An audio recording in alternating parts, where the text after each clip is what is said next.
It's you. It's been a long time. When you heard a new Portal game was coming out, you probably weren't expecting this one.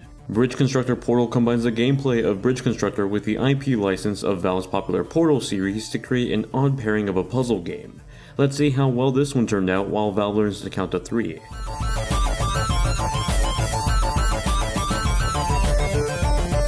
Bridge Constructor Portal has you play as a new employee at Aperture Science. You're put in charge of creating bridges to fix the incomplete test chambers for test subjects. Using a combination of portals, bridge parts, companion cubes, and more portal elements, you slowly fix up the test chambers and get promoted. Sadly, the story isn't too impressive, but I did appreciate the fact that they got back Ellen McLean, who reprises her role as Glados. She commentates and introduces you to the different test chambers at hand with her famous passive-aggressive comedic lines. This may not be the traditional Portal game, but GLaDOS and the cute little cutscene certainly help it feel a bit more like one.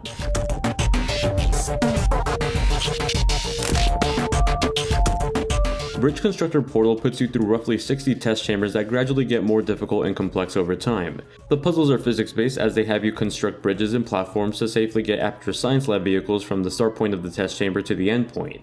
Each test chamber has 2 levels of completion, getting one vehicle to safely go through the test chamber, and then getting multiple vehicles to safely go through the test chamber. Ultimately, your goal is to complete both while also spending the least amount of money on the bridge. The more parts and materials you use on your bridge, the more expensive your bridge is, so it's all about inventory and resource management.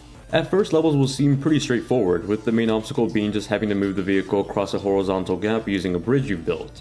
The challenge comes in learning how to build a bridge to maintain the weight of the vehicles that come across it. The game does give you some general build tips that are useful for maintaining momentum and speed, along with equally dividing the pressure throughout the bridge. In these early stages, the bridges don't get too complex, so the game does slowly introduce new elements over time to keep the flow of the challenge growing.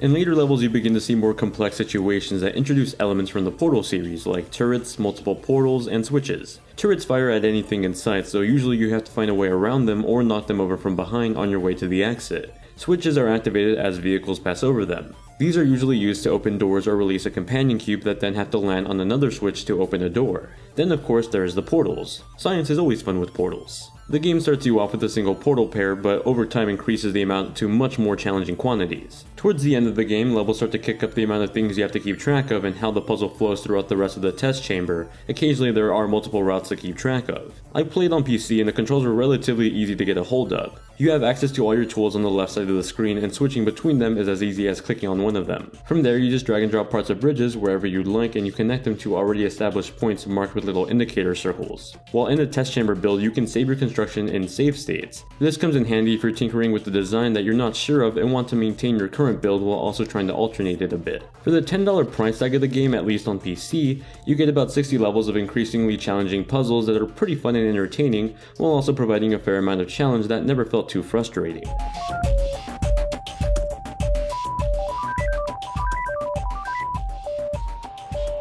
Visuals aren't anything to write home about with this game. It's a very simple puzzle game in terms of looks, but it does get the Portal aesthetic down. I'd say it looks like the equivalent to what Fallout Shelter was to Fallout 4. It's not the same visuals as the main game, but you can see it set within that universe and it's easily believable, adopting the art style of things like the warning and caution signs in Portal 1 and 2. It may not be a masterpiece in terms of looks, but it's a spin-off game that still feels and looks like it belongs within the original IP, and that's about all you can ask for with a spin-off like this.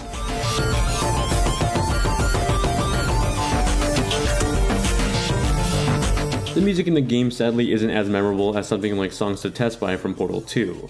In fact, I can really only distinguish one song from the main menu of the game. The tunes, or I guess the sound that plays in test chambers, sound more like atmospheric awe than actual music. I often just found myself playing a podcast or playing music on a second monitor just because the music in the game was so quiet. On the bright sound, all the sound effects from the Portal license are here, so it still very much sounds like a Portal game, from a sound effect standpoint at least, and also voice acting standpoint thanks to Ellen McLean coming back as GLaDOS. However, the music just isn't there. Even the main music that does actually sound a bit more lively doesn't live up to the flair of something like Science is Fun from Portal 2.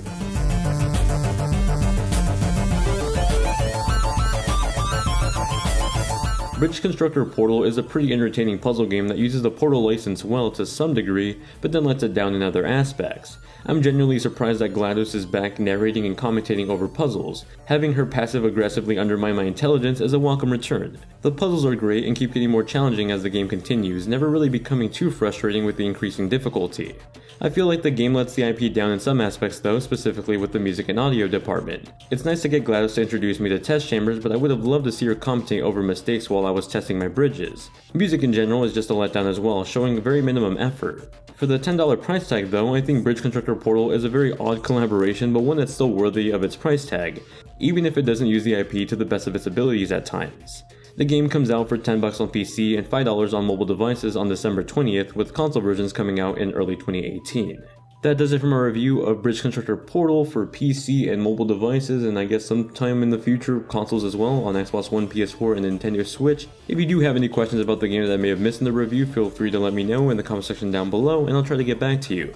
Thank you all very much for watching, hope you guys have a great day, and I'll see you all in the next one. I hate you so much.